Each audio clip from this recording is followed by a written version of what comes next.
사람이 사람에게 상처를 줄 때가 있습니다. 그때 우리는 이런 말을 하죠. 저건 인간도 아니야. 그 말 속엔 깊은 분노와 슬픔이 함께 섞여 있습니다. 믿었던 이가 배신했을 때, 가족이 나를 외면했을 때, 권력을 가진 자가 약자를 짓밟을 때, 그럴 때 우리는 인간다움을 의심하게 됩니다. 어느 제자가 부처님께 여쭈었습니다. 세존이시여, 사람이라 부르기도 싫은 이들이 있습니다. 남의 고통을 웃음거리로 삼고 거짓으로 이익을 얻고 약자를 업신여기는 이들입니다. 그런 사람을 어떻게 대해야 합니까? 부처님께서는 조용히 대답하셨습니다. 그대는 불길을 본 적이 있는가? 제자가 고개를 끄덕이자 부처님은 이으셨습니다. 불은 스스로 타지 않는다. 기름이 있어야 타오르지. 인간다움을 잃은 자는 그 기름을 더한 자일 뿐이다. 그의 불에 그대가 기름을 붓지 말라.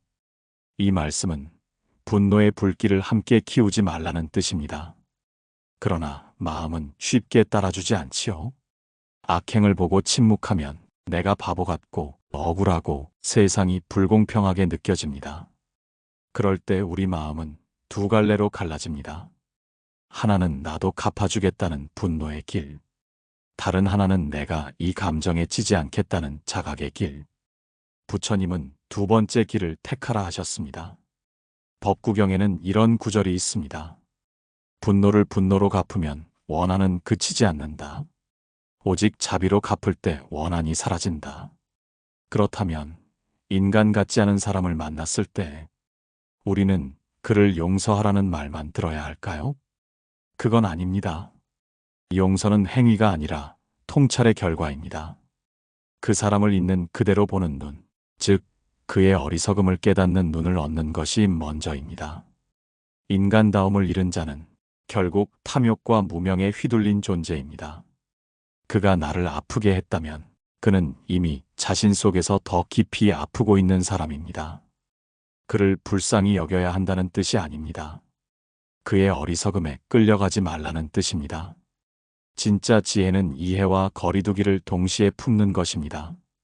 이해하되 휘말리지 말고, 연민하되 붙잡지 말고, 바로 그 자리가 부처님께서 말씀하신 자비의 길입니다. 우리가 지금 이 이야기를 끝까지 들으신다면 인간다움을 잃은 사람을 대하는 진짜 수행의 방향을 보게 되실 겁니다. 제자는 부처님께 다시 물었습니다. 세존이시여, 왜 어떤 사람은 그토록 악하게 굽니까? 그도 한때는 착한 마음이 있었다 하지 않습니까? 부처님은 대답하셨습니다. 그대가 심은 씨앗이 모두 꽃으로 피는가? 제자는 고개를 저었습니다. 아니옵니다. 어떤 씨앗은 썩습니다.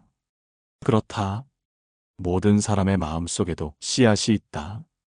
그중 어떤 씨앗은 지혜와 자비의 싹이고 어떤 것은 탐욕과 어리석음의 싹이다.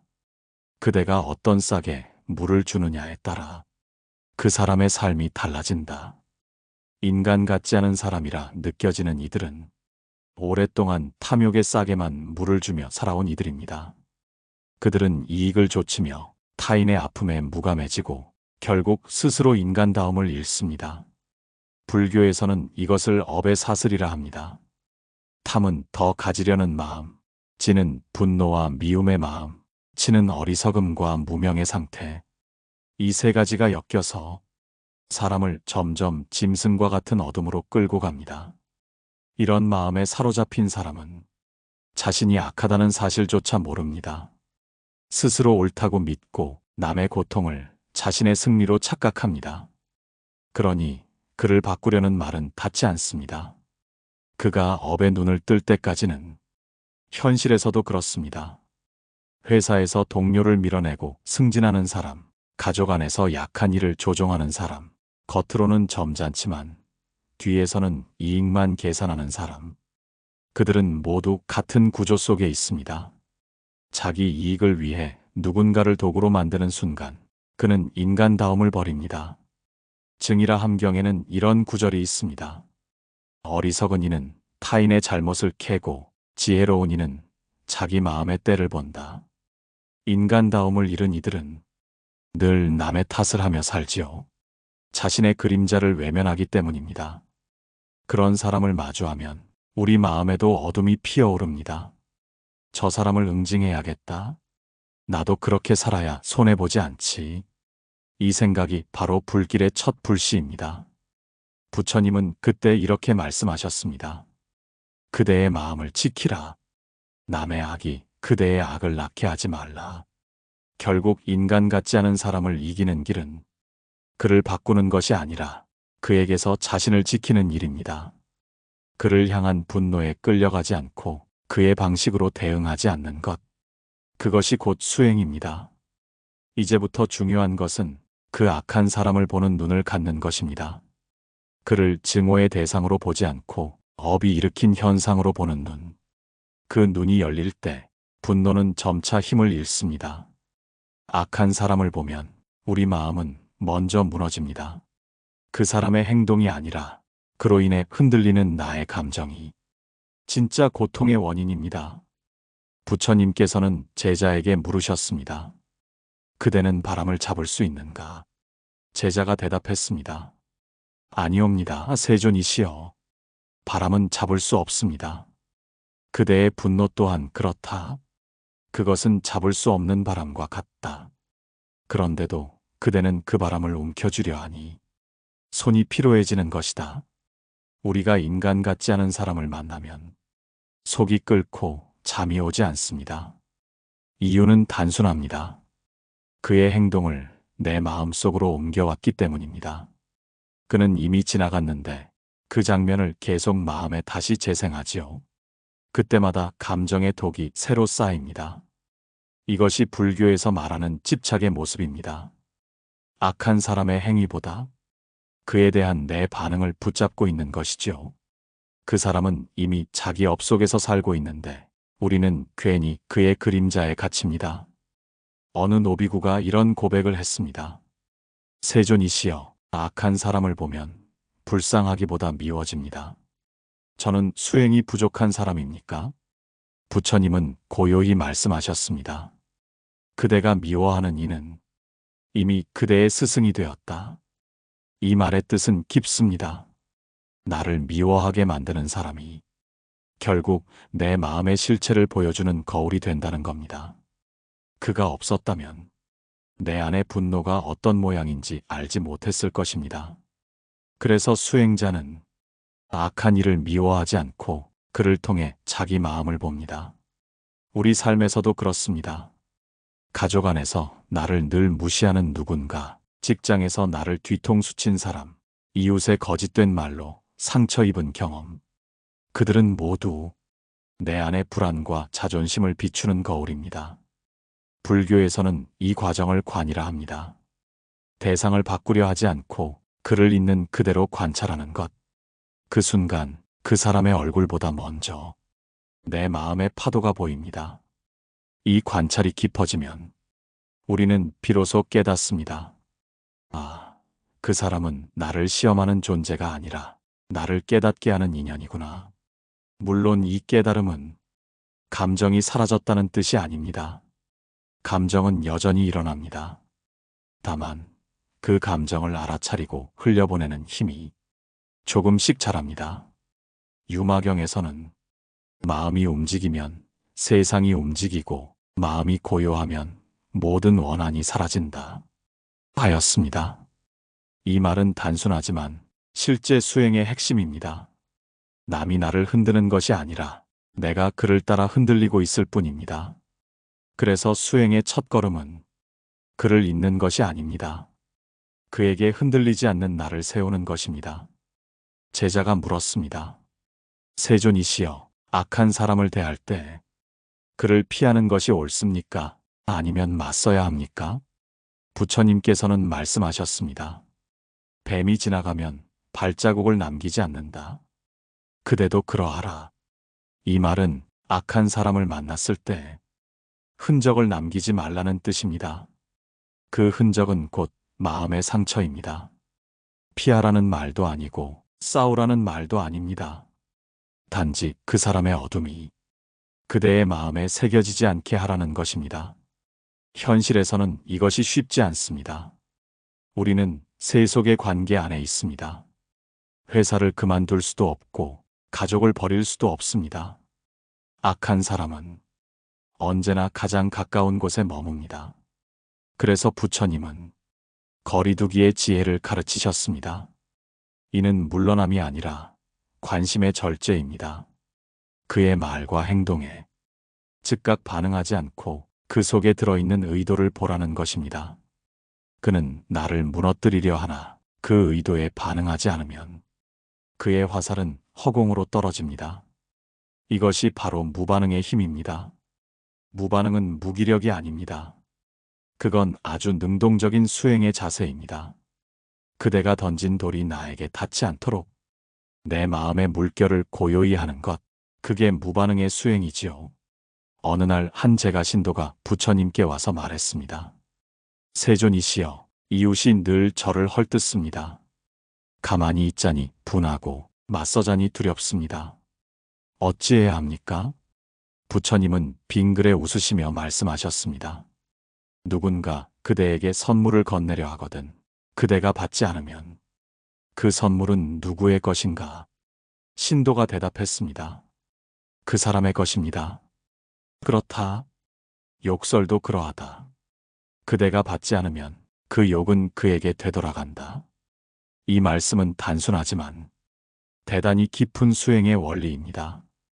악한 사람의 말과 행동을 받아들이지 않는 것, 그것이 바로 마음의 방어입니다. 그를 미워하지 않으면서도 그의 독을 내 안에 들이지 않는 것. 현대의 심리학에서도 이것을 감정의 경계 세우기라 합니다. 그러나 불교에서는 조금 더 깊이 들어갑니다. 그 경계는 벽이 아니라 거울이어야 합니다. 그를 밀어내는 벽이 아니라 그의 어리석음을 비추는 거울. 그 거울 속에서 그의 모습보다 먼저 내 반응의 그림자를 봅니다. 예를 들어 가족 중에 늘 남을 탓하는 사람이 있습니다. 그와 싸우면 집안은 늘 전쟁터가 됩니다. 그러나 침묵하며 그의 말을 흘려보내면 그는 스스로 지쳐 침묵합니다. 그 침묵의 순간 나의 평화가 조금 자랍니다. 직장에서 거짓과 탐욕으로 남을 밟고 오르는 사람도 있습니다. 그를 바로잡으려 하기보다 그의 행동이 결국 자신에게 되돌아온다는 것을 마음속으로 관합니다. 그때 우리는 깨닫습니다. 법은 반드시 자기 주인에게 돌아간다는 것을. 법구경에 이르길 돌을 던진 자는 그 돌에 맞고 악을 쏜 자는 그 화살에 상한다. 이 법칙을 믿는 순간 우리는 증오 대신 연민을 품게 됩니다. 지혜로운 거리두기는 결코 도망이 아닙니다. 그건 나의 마음을 보호하는 자비입니다. 그대가 자신의 평화를 지킬 때 그 사람의 업도 더는 잘하지 못합니다. 제자가 어느 날 부처님께 말했습니다. 세존이시여, 저는 악한 사람을 보면 그가 한 짓을 잊지 못합니다. 그를 미워하지 않으려 해도 그 얼굴만 떠올라도 마음이 거칠어집니다. 부처님은 잠시 침묵하셨다가 이렇게 말씀하셨습니다. 그대는 거울을 본 적이 있는가? 있습니다. 거울에 먼지가 앉으면 먼지를 미워해야 하는가? 아니면 닦아야 하는가? 그 순간 제자는 깨달았습니다. 악한 사람은 먼지가 아니라 거울 속 내 얼굴을 보여주는 존재임을. 그를 통해 내 마음이 얼마나 쉽게 흔들리는지, 얼마나 쉽게 미워하고, 얼마나 쉽게 복수심을 품는지를 우리는 보게 됩니다. 이 깨달음이 바로 수행자의 눈입니다. 불교에서는 이것을 관찰의 지혜라 부릅니다. 남을 바꾸는 대신 그를 비추어 나를 보는 힘. 이 세상에는 두 부류의 사람이 있습니다. 한 부류는 남의 잘못을 보고 분노로 불타는 사람. 다른 부류는 그 잘못 속에서 자신의 마음을 배우는 사람입니다. 전자는 세속의 삶을 살아가고 후자는 수행의 길을 걷습니다. 어느 날 한 노비구가 한 마을의 장자를 만났습니다. 그 장자는 인색하고 교만했습니다. 승려여, 그대 같은 거지승이 무슨 자비를 말하느냐? 비웃는 말에 노비군은 고개를 숙이며 말했습니다. 그대는 나의 스승이십니다. 그대의 오만을 보며 내 안의 교만을 봅니다. 그 말에 장자는 잠시 말을 잃었습니다. 그의 오만이 꺾인 것이 아니라 노비구의 고요함이 그를 비춘 것입니다. 그 고요함이 바로 참된 자비의 모습입니다. 악한 사람을 미워하지 않는다는 것은 그의 악을 옳다 하는 것이 아닙니다. 그의 악을 업의 결과로 보고 그를 통해 내 업을 비추는 것입니다. 이 깨달음이 깊어질수록 그를 향한 연민이 생깁니다. 그가 어리석음을 깨닫지 못하고 스스로 불길 속을 걷는다는 것을 보게 되기 때문입니다. 그래서 부처님은 말씀하셨습니다. 지혜로운 이는 악을 미워하지 않는다. 그는 악을 어둠이라 알고 등불을 밝힐 뿐이다. 우리의 현실 속에서도 이 등불은 켜질 수 있습니다. 그를 단죄하려는 마음 대신 그를 반면교사로 삼는 것. 저런 모습은 결국 나에게 돌아오는구나. 저 길로 가지 않겠다. 이 다짐이 바로 수행의 시작입니다. 가족 안에서도 직장 안에서도 누군가의 악함을 보며 스스로 더 선하게 살겠다는 결심이 일어나면 그 악함은 더 이상 해롭지 않습니다. 그는 내 스승이 됩니다. 우리가 지닌 마음의 빛은 남의 어둠에 의해 꺼지지 않습니다. 다만 우리가 스스로 등을 끌 뿐이지요. 그러니 수행자는 어둠을 두려워하지 않습니다. 그 속에서도 스스로 빛을 지켜냅니다. 법구경에는 이렇게 전합니다. 세상에 어둠이 많다 하여도 한 등불이 그 어둠을 몰아낸다. 그 한 등불이 바로 자신을 지키는 지혜의 마음입니다. 제자는 깊은 한숨을 내쉬었습니다. 세존이시여, 저는 이제 그를 미워하지 않으려 합니다. 하지만 마음이 고요하지 않습니다. 가끔은 꿈에서도 그 사람을 봅니다. 그의 말이 떠오르면 다시 가슴이 요동칩니다. 부처님은 그를 바라보시며 말씀하셨습니다. 그대의 마음은 강물과 같다. 흙탕물이 가라앉으려면 강물을 거스르지 말아야 한다. 이 말은 곧 억지로 잊으려 하지 말라는 뜻입니다. 미움은 지워지는 것이 아니라 그저 흘러가도록 두어야 합니다. 억지로 붙잡거나 밀어내면 더 깊이 가라앉습니다. 이것이 바로 관용의 수행입니다. 그 감정을 없애려 하지 않고 그 감정이 일어나는 과정을 지켜보는 것. 미움이 올라오면 이렇게 마음속으로 말합니다. 지금 미움이 일어나는구나. 그 다음에는 그 미움이 어디서 오는지를 살펴봅니다. 대부분은 억울함과 자존심의 상처에서 올라옵니다. 그 사실을 알아차리는 순간 미움은 방향을 잃습니다. 그제서야 가라앉습니다. 부처님은 말씀하셨습니다. 마음은 원숭이와 같아 늘 가지를 옮겨 다닌다. 그러나 원숭이를 탓하지 말고 그 가지가 어떤 나무인지 살피라. 우리 마음이 흔들릴 때 그 흔들림을 억누르지 말고 그 뿌리를 보는 것, 그게 바로 수행입니다. 그 뿌리는 늘 한 가지입니다. 내가 옳다는 생각. 모든 분노와 고통의 근원은 그 집착된 나에서 나옵니다. 악한 사람을 용서하지 못하는 이유도 사실은 그 때문입니다. 그가 나를 무시했기 때문이 아니라 나는 존중받아야 한다는 생각이 깨졌기 때문이지요. 그 생각이 무너지면 우리는 허공에 떨어지는 듯한 두려움을 느낍니다. 그러나 그 순간이야말로 진짜 수행의 문이 열리는 자리입니다. 유마경에 이런 구절이 있습니다. 마음이 머무는 곳이 없으면 모든 괴로움이 사라진다. 머무는 곳이 없다는 것은 집착하지 않는다는 뜻입니다. 악한 사람의 말, 그의 얼굴, 그가 만든 고통에도 머물지 않습니다. 그저 한 장의 꿈처럼 흘려보내는 것입니다. 현실에서 이것을 실천하기 위해 하루에 잠시라도 호흡을 관찰하는 시간을 가지면 좋습니다. 들숨이 들어올 때 이것이 분노구나. 날숨이 나갈 때 이것이 흘러가는구나. 그렇게 마음을 지켜보면 감정의 불길이 찾아듭니다. 그대가 미움을 바라보는 눈이 깊어질수록 그 미움은 더 이상 적이 아닙니다.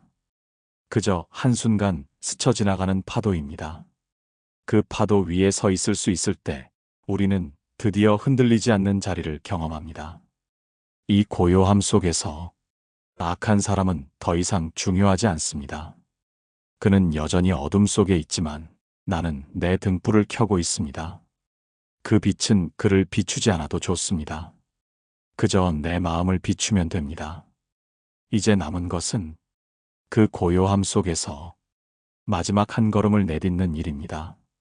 제자가 조용히 눈을 감았습니다. 그의 얼굴에는 긴 싸움 뒤에 평온이 비쳤습니다. 부처님께서 물으셨습니다. 그대의 마음은 이제 어떠한가? 제자가 대답했습니다. 그를 생각해도 더는 미움이 일어나지 않습니다. 그가 불쌍하다는 생각도 분노도 없습니다. 그저 그도 인연따라 그렇게 살아왔구나 하는 마음뿐입니다. 부처님께서는 미소 지으셨습니다. 그대가 드디어 자비의 문에 들었구나. 자비는 연민이 아닙니다. 불쌍히 여기는 것도 아닙니다. 그저 모든 존재가 업의 그물 속에서 자기 길을 걷고 있음을 아는 지혜입니다. 그 길이 어둡든 밝든 그 또한 인연의 결과입니다. 그러니 우리는 남의 길을 비난할 것도 그를 구하려 애쓸 것도 없습니다. 다만 내 마음을 지키면 됩니다. 법구경에 이르길 남을 이기는 자보다 자신을 이기는 자가 위대하다. 이 말은 단순하지만 지금 이 순간을 정확히 말해줍니다. 악한 사람을 이기는 길은 그를 꺾는 것이 아니라 그에게 흔들리지 않는 나를 세우는 일입니다.